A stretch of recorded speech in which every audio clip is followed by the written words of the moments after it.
E aí, então, Rodrigo, a gente vem para o momento onde a gente tem, tem a introdução de Abraão na história, de Abrão, né, nesse caso.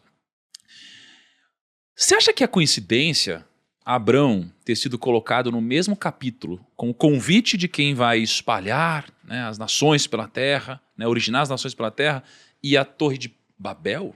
Tem uma ironia nisso? Não, tem uma ironia, um propósito. Deus colocou de propósito. Porque a ordem inicial é: cresçam, multipliquem e encham a terra. Vocês têm que encher a terra. O pessoal queria ficar preso ali para poder ter a glória própria. Deus obrigou que eles se espalhassem. Só que temos dois extremos a serem evitados: unir demais para dar muito poder na mão de pouco, ou espalhar demais, de modo a perder a unidade dos povos. E o que pode garantir essa unidade num mundo espalhado? Família. A família, a mensagem messiânica. Mas para isso tem que ter uma origem. Por isso que Deus escolhe desses povos Abraão. Lembra que eu falei da pessoa especial? Escolhe o Abraão e fala assim: Abraão, vem cá.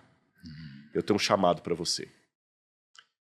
Eu não quero que você seja exclusivista, nem xenófobo, nem tenha xenofobia, mas eu quero que você garanta a linhagem do Messias. Para que todo mundo olhe a sua família como referência e os seus descendentes. E será para os seus descendentes que eu vou dar um livro chamado Bíblia Sagrada. É para os seus descendentes que eu vou trazer um homem chamado Jesus de Nazaré. É através de você que eu abençoarei todos os povos do mundo. Você vai cumprir aquilo que eu poderia ter feito através de Babel, se eles tivessem um caráter diferente do que eles tiveram. Vamos pensar nesse contexto aqui, cara.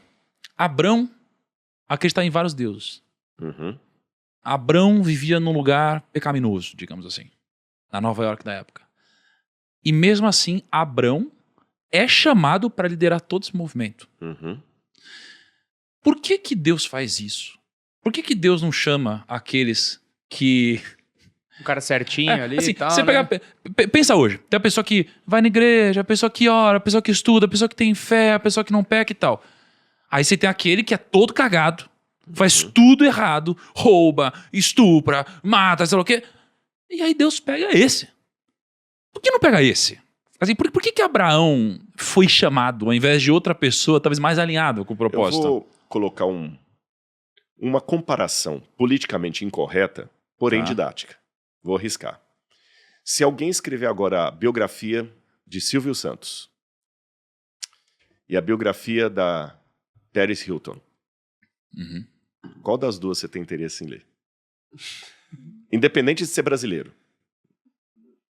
Putz, Vocês cara. trabalham com negócios. Eu queria ver o Silvio Santos. É que eu não sei se é pra ser sincero ou se é pra eu ir no seu exemplo. Não, eu escolhi a Silvio Eu Santos. também escolhi Claro. o Silvio Santos. Ah, bom, então estamos Mas alinhados. tá certo. Aham. Mas por quê? Muito bom. Um camarada que começou do zero, empreendedor, que tem o que ensinar. A Paris Hilton é mais rica que o Silvio Santos, mas ela só herdou. Não fez nada. Se o Grupo Primo agora lançasse aí um programa, uma pós-graduação de empreendedorismo, quem se chamaria para ser professor? Paris Hilton ou Silvio Santos? Silvio Santos. Claro, mas os dois são ricos, a Paris Hilton é mais rica do que ele. Ou seja, não adianta a pessoa ter um chamado, mas não ter um histórico. Às vezes é o histórico que te dá autoridade. Nada contra aquelas pessoas que tiveram o privilégio de nascer em berço esplêndido. Porém, mesmo estas têm que procurar um histórico de vida, de superação. Você entendeu? Eu dei o exemplo da Paris Hilton, mas assim... Sem desmerecer. Sem desmerecer. Sim. Mesmo que você nasceu em berço esplêndido, você tem que ter um histórico. Você tem que ter algo que mostre evolução de vida, desenvolvimento, empreendedorismo de vida.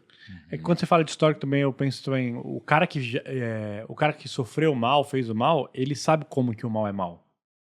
Então ele vai saber identificar o mal e vai saber como não fazer mal. O cara que nunca viu o mal, ele não vai saber se ele tá fazendo mal ou bem, entendeu? Não, e assim, até, se a gente for lá para a parábola do filho pródigo, né? No desfecho dela, você tem um filho que errou, digamos assim, voltou, ou seja, se arrependeu. E o outro não, digamos assim. O outro, entre aspas, nunca passou por isso. Ele até se sente injustiçado ali, Exatamente. né? E se eu não me engano, tem algum versículo que fala sobre quem errou e se arrependeu. Eu acho que é mais difícil isso acontecer, não é? Exatamente. Do que nunca ter errado, não é? Ele veio por 1000 que se perderam, né? Do que... Agora, o ponto que a gente tem que levar em consideração é esse. Eu tenho que olhar para a minha história passada e falar assim, qual foi o meu desenvolvimento? Em alguma coisa eu tenho que ter mostrado desenvolvimento. E Abraão desenvolveu, ele cresceu, ele empreendeu. Você sabe da história de Siddhartha Gautama, Buda? Conta a história que o Buda era um menino que nasceu num castelo com tudo de bom e do melhor, Sim, sim. né? Eu não sei até que ponto há uma veracidade disso ou não, que é lendário, mas que o Buda, ele tirava o Siddhartha Gautama na época, ele tirava uma colherada do prato, já tinha um empregado para colocar outra colherada no prato, para que ele nunca tivesse a sensação do que é um prato vazio. O Nossa. pai queria que o menino não visse nenhum sofrimento, não passasse por nada. Até o dia que Buda foge do palácio, porque ele não aguentava aquela vida de tudo tranquilo, ele nunca trocava a mesma roupa, sempre era uma roupa nova, tudo novo. Até um dia que ele foge do palácio e começa a ter a realidade com o mundo outside, né? E ali ele vê, a pessoa ajuda, vê a miséria, aí que ele se torna o grande Buda, o iluminado. Com Abraão é mais ou menos isso.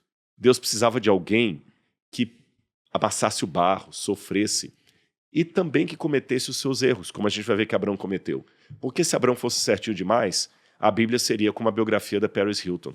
Eu não teria o menor interesse de lê-la, e se fosse ler, eu não me identificaria com nenhuma vírgula.